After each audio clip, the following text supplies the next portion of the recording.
ദൈവത്തിൻ്റെ അതിപരിശുദ്ധമായ നാമം വാഴ്ത്തപ്പെടുമാറാകട്ടെ. ഞാനോ ലോകാവസാനത്തോളം എല്ലാ നാളും നിങ്ങളോട് കൂടെയുണ്ടെന്ന് വാഗ്ദത്തം ചെയ്ത നസ്രയനായ യേശുവിൻ്റെ നാമത്തിലുള്ള പ്രഭാത വന്ദനത്തെ ഇന്ന് പകലിലും എൻ്റെ പ്രിയ അഭിഷിക്തന്മാരോടും സഹോദരങ്ങളോടും കൂടപ്പിറപ്പുകളോടും സുഹൃത്തുക്കളോടും അറിയിക്കുന്നു. നിങ്ങളെല്ലാവരും ആയിരിക്കുന്ന ഇടങ്ങളിലൊക്കെയും ദൈവകൃപയോടും ദൈവിക സമാധാനത്തോടും കൂടെ ആയിരിക്കുന്നുവെന്ന് ഞാൻ ദൈവത്തിൽ വിശ്വസിക്കുന്നു. നിങ്ങളെ ഏവരെയും ഇന്ന് പകൽക്കാലം ദൈവം അനുഗ്രഹിച്ച് വർദ്ധിപ്പിച്ച് ക്രിസ്തുവിൻ്റെ വചനം സകല ഐശ്വര്യത്തോടും ദൈവകൃപയോടും നിങ്ങളിലും എന്നിലും നിറയട്ടെ ആത്മാർത്ഥമായി പ്രാർത്ഥിച്ചുകൊണ്ട് എല്ലാ ദിവസവും ധ്യാനിക്കുന്ന പോലെ ഒരു തിരുവചനത്തിലേക്ക് നമുക്ക് നേരിട്ട് പ്രവേശിക്കാം.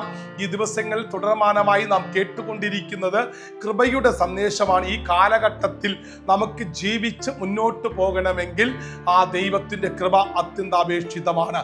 അവൻ നമ്മുടെ തലമുറകൾക്ക്, നമുക്ക്, നമ്മുടെ സഭയ്ക്ക്, അവൻ സൊസൈറ്റിക്കകത്ത് വളരെ ഏറ്റവും ദുർഘടമായ പാപം പെരുകുന്ന ഒരു രാജ്യത്തിനകത്തും ലോകത്തിനകത്തുമാണ് നമ്മൾ ഓരോരുത്തരും ജീവിച്ചു കൊണ്ടിരിക്കുന്നത്. അതുകൊണ്ട് പാപത്തിൽ നിന്നുള്ള ഒരു മോചനം ദൈവകൃപയിലൂടെ പ്രാപിച്ചെടുക്കുവാൻ ഇന്ന് പകൽക്കാലം ദൈവം എന്നെയും നിങ്ങളെയും സഹായിക്കട്ടെ എന്ന് ആത്മാർത്ഥമായി പ്രാർത്ഥിച്ചുകൊണ്ട് റോമർക്കെതിരെ ലേഖനം 5-ാം അധ്യായം അതിൻ്റെ 20-21 വാക്യങ്ങൾ. എന്നാൽ ലംഘനം പെരുകേണ്ടതിന് ന്യായപ്രമാണവും ഇടയിൽ ചേർന്ന് വന്നു, എങ്കിലും പാപം പെരുകിയെടുത്ത് കൃപ അത്യന്തം വർദ്ധിച്ചു. പാപം മരണത്താൽ വാണതുപോലെ കൃപയും നമ്മുടെ കർത്താവായ യേശുക്രിസ്തു മുഖാന്തരം നീതിയാൽ നിത്യജീവനായി വാഴേണ്ടതിന് തന്നെ.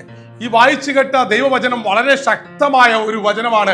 ഈ കാലഘട്ടത്തിൽ നമുക്ക് നിലനിൽക്കണമെങ്കിൽ, ജീവിക്കണമെങ്കിൽ, നമ്മുടെ സഭ നിലനിൽക്കണമെങ്കിൽ, നമ്മൾ നിലനിൽക്കണമെങ്കിൽ, നമ്മുടെ തലമുറകൾ ഈ ലോകത്തിൽ വസിക്കണമെങ്കിൽ ദൈവത്തിന്റെ കൃപയിൽ ആശ്രയിച്ചേ മുന്നോട്ട് പോകാൻ പറ്റത്തുള്ളൂ. അതുകൊണ്ടാണ് ഇവിടെ ലേഖനം വളരെ വ്യക്തമായും വിളിച്ചു പറയുന്നത്, പാപം പെരുകിയെടുത്ത് കൃപ അത്യന്തം വർദ്ധിച്ചു.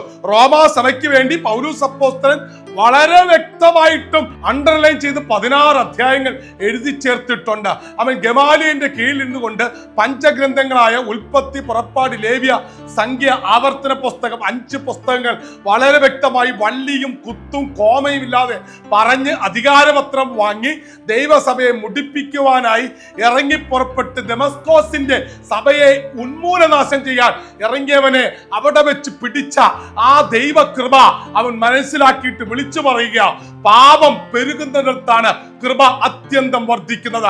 ഈ കാലഘട്ടത്തെ ഒന്ന് നോക്കിയാട്ടെ, ഈ ലോകത്തിന്റെ അവസ്ഥകളെ നോക്കിയാട്ടെ, നമ്മുടെ ചുറ്റുപാടുകളെ നോക്കിയാട്ടെ. മദ്യത്തിനും മയക്കുമരുന്നിനും കഞ്ചാവിനും MDMA-ക്കും ഒക്കെ അധികാരപ്പെട്ട് അതിലെല്ലാം അടിമപ്പെട്ട് തകർന്നു പോകുന്ന ഒരു പശ്ചാത്തലം നമ്മുടെ മുമ്പിൽ നിലനിൽക്കുമ്പോൾ ഇതിന്റെ നടുവിൽ നമ്മുടെ തലമുറകൾക്ക് നിൽക്കാൻ വേണ്ടത് ദൈവികമായ കൃപയാണ്. ആ കൃപ നമ്മുടെ അകത്ത് വെളിപ്പെടണമെങ്കിൽ ആ ക്രിസ്തുയേശുവിനെ എന്റെ അകത്ത് വസിക്കുവാൻ ഞാൻ ഇടയാക്കണം. ഇന്ന് പകൽക്കാലം എന്നെ കേൾക്കുന്ന പ്രിയ സഹോദര സഹോദരി, നിങ്ങളുടെ ജീവിതത്തിനകത്ത് എവിടെയാണോ നിങ്ങൾ തകർന്നു പോയത്, നിങ്ങളുടെ തലമുറകൾ എവിടെയാണോ വഴിതെറ്റിപ്പോയത്, അവിടെ നിന്നും തിരിച്ചു പിടിക്കാൻ നമുക്ക് വേണ്ടുന്നത് ദൈവകൃപയാണ്. അതുകൊണ്ട് വളരെ വ്യക്തമായി പാപം മരണത്താൽ വാണതുപോലെ കൃപയും സ്തോത്രം നമ്മുടെ കർത്താവായ യേശുക്രിസ്തു മുഖാന്തരം നിത്യജീവനായിട്ട് നീതിയാൽ വാഴേണ്ടതിന് തന്നെ. പാപം മരണത്താൽ വാണതുപോലെ തന്നെ നിത്യജീവനായി നീതിയോട് ജീവിക്കുവാൻ യേശുക്രിസ്തുവിന്റെ കൃപ നമുക്ക് അത്യാവശ്യമാണ്. ഇന്ന് പകൽക്കാലം ആ യേശുക്രിസ്തുവിന്റെ കൃപയിൽ ആശ്രയിച്ച് മുന്നോട്ട് പോകുവാൻ നിങ്ങൾ ഓരോരുത്തരെയും ആഹ്വാനം ചെയ്തുകൊണ്ട് ഇന്ന് പകൽക്കാലം ക്രിസ്തുയേശുവിന്റെ കൃപയിൽ നിങ്ങളെ പൊതിഞ്ഞ് പ്രാർത്ഥിക്കുന്നു, കൃപയിൽ നിറയ്ക്കുന്നു. എല്ലാ മഹത്വത്തിലും ആ നായകനായ ആ ക്രിസ്തുവിന്റെ സാന്നിധ്യം നിങ്ങളുടെ കൂടെ ഉണ്ടാകട്ടെ എന്ന് പറഞ്ഞുകൊണ്ട് നിർത്തുന്നു. May God bless you. Jesus loves you. God be with you.